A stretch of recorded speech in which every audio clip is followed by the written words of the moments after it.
These are some of the dozens of Woodhull Medical Center patients being transferred Saturday night to other New York City Health and Hospitals facilities after power problems at Woodhull caused by the torrential downpours on Friday. One of the fallouts from that 8 feet of water was the electrical system here suffered damage as a result of the flooding. Our hospital was able to switch to backup power. In order to fix the underlying damage, we need to fully turn off the hospital power, and decided to transfer the patients in the hospital to other health and hospital facilities.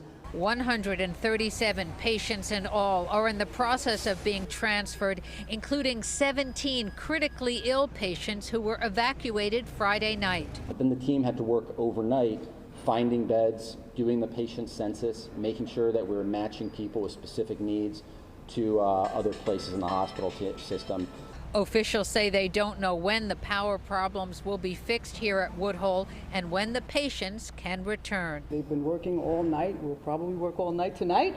We're glad that we were able to give back to our community and take care of our patients and when they really needed us the most. And so we just thank you all. And again, Woodhull Medical Center and its emergency room shut down until further notice. Hospital officials say it will be at least for several more days.